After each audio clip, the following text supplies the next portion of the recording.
Hello, in this Visual Basic tutorial I am going to show you subs, or more specifically sub procedures. So a sub procedure is similar to what a function or a method is in pretty much any other programming language, but it has no return value.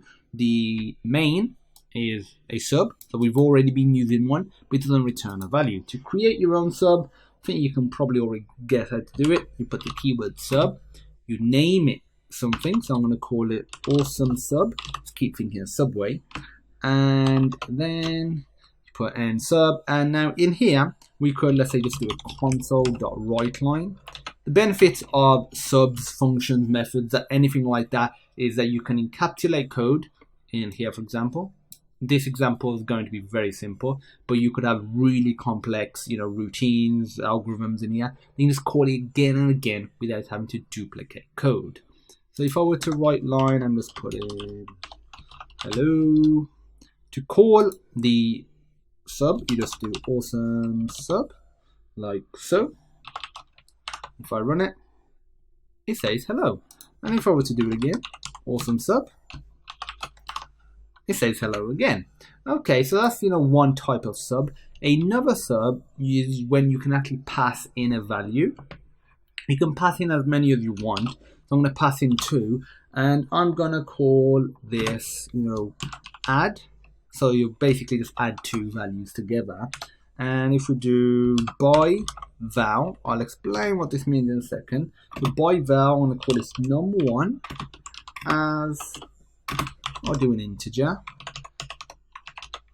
So you can have it like this to pass in more than one variable. They don't have to be the same data type. You can have it as whatever data type you want. Put comma, and I'm going to do by val again, and I'm going to do num2 as integer.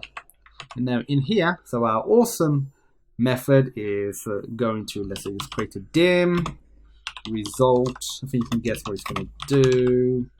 It's going to just say result equals num1 plus num2, and we'll just do a console.writeLine, and we will just print out result like so. So I'll comment this out, and I'll call the add method. So the add method takes 2 values.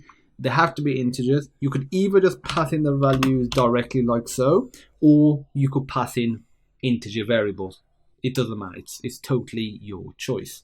And now if we run it, we get the result of 11 that is printed out. So that's pretty cool. This by val basically means by value. What that essentially equates to is when these values are passed in, so the more, referring to if you were to pass in, let's say, a, what's it called? I'm just going to comment this out. A variable. So if I create a variable here, so let's say if I do dim, I don't know, I as integer, I'll change it up a bit. I'll do a double, why not? And I'm going to say I equals 7.8. I'm going to create another method. I'm going to call it sub by ref sub. And this is just going to take one method, one value, so by ref, and I'm going to show you the difference. Actually, by ref sub, and I'll call this num1. Having this call num1 and this num1 doesn't actually matter, because this is only accessible by this subroutine, and this is only accessible by this sub. So in here, I actually need to specify the data type, so as integer. Now I'm actually going to duplicate this,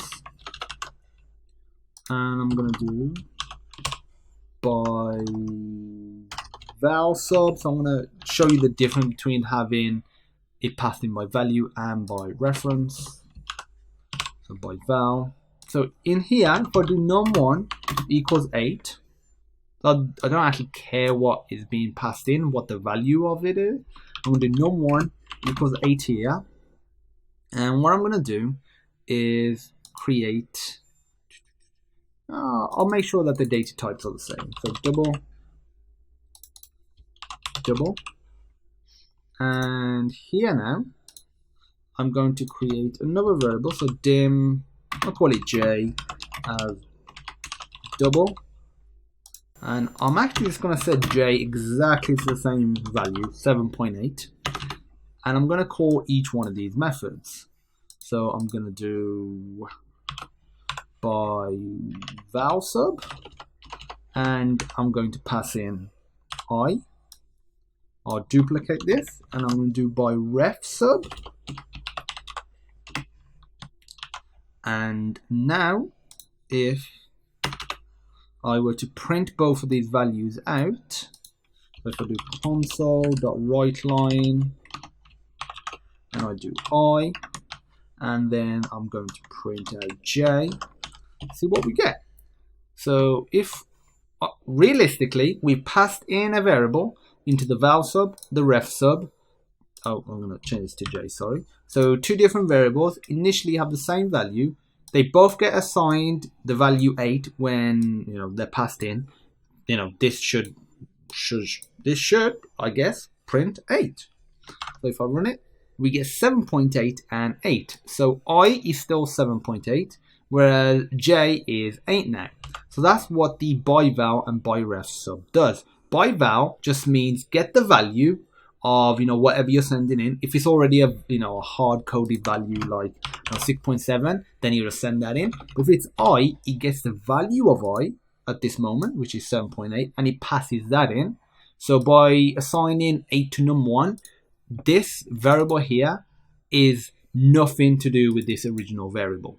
Whereas by ref means just pass it by reference, and what it actually does is it passes the memory location of j when we call by ref sub. So this has the memory location of the original variable. So if we do num1 equals 8, it just says go to that memory location, overwrite what's there to 8. So that's how you can change the original variable. So that's it for subs.